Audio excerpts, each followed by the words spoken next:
be a little dangerous. Cars would go around me so that I could just get the exact shot of the World Trade Center.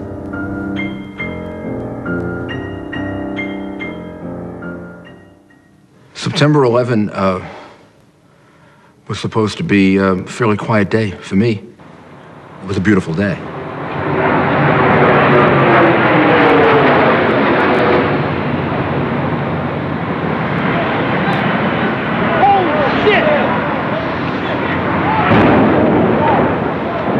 We have something that has happened here at the World Trade Center. We noticed flame and an awful lot of smoke from one of the towers of the World Trade Center. My heavens, this has just happened within... Smoke is pouring out.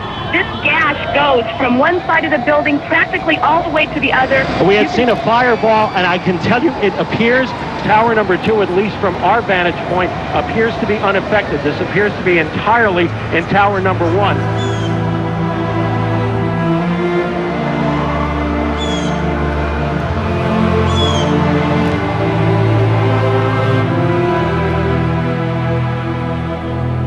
I was told that apparently a plane had hit the World Trade Center.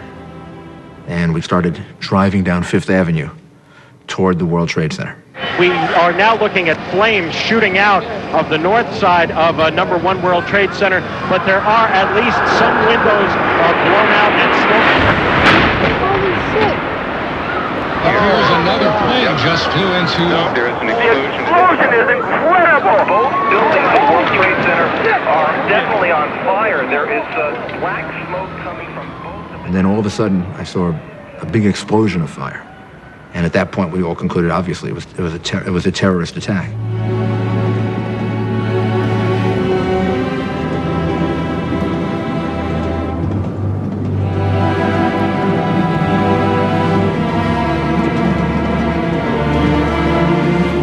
I think that was the first point at which I realized that we were into something different than any of us had ever prepared for, or any of us had ever thought we would live through. I realized I was in some kind of a horrible, awful, horrific human experience. Copy. You have a large crowd here, babies. A lot of babies. You don't see people jumping from the windows like this. And you can actually see bodies falling from the top floors of the World Trade Center. It's horrible here. People are standing in the street in tears. People are panicking and calling their families. A mother described to me talking to her son on the telephone when the second plane hit. And that's the last time she talked to him. Another family described to me how their loved one had let 2 elevators go because he was older and the people in the elevator were younger.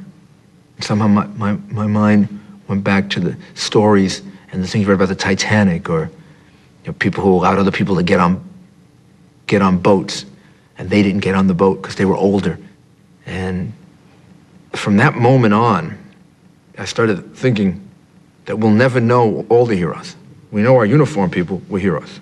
They went there and they died and they gave up their lives bravely trying to save the lives of other people. But what we don't know are all the individual stories of the person who gave up the elevator for another person, the person who calmed someone and got them out of the building, the person who organized their floor so that everybody could evacuate, the person who maybe in the last moments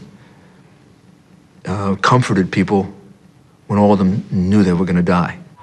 It is flying. It's going to run. The tower just came down.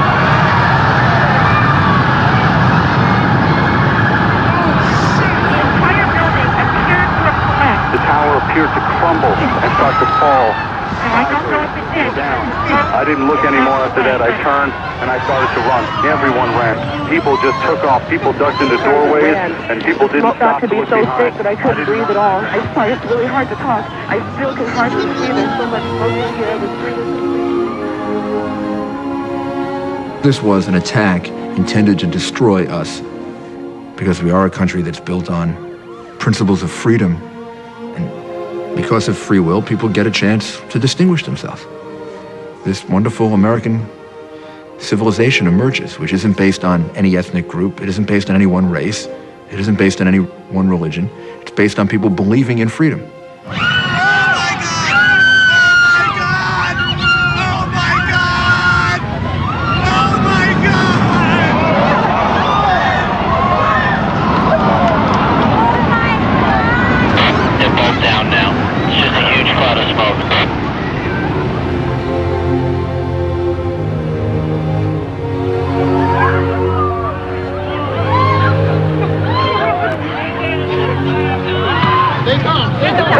your mask on. Don't put it down. Mayor, what's the situation right now? The situation is that 2 airplanes have attacked apparently. Can't go to city. Why?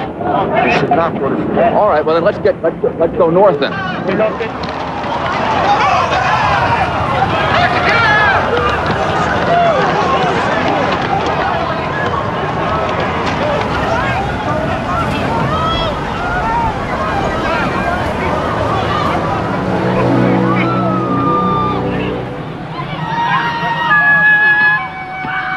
There was white smoke racing through the streets.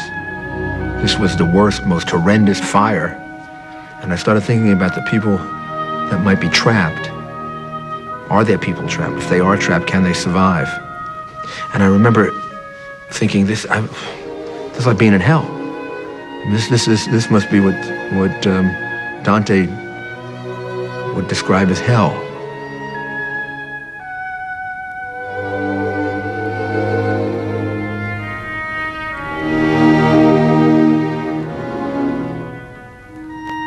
I think we're going to have to remember September 11 in its reality, much the same way as we have to remember other horrific events in our history.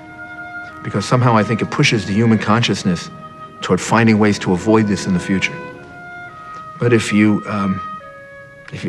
censor it too much, if you try to find too many euphemisms for what happened, then I think you rob people of the ability to actually relive it and therefore motivate them to prevent it from happening in the future.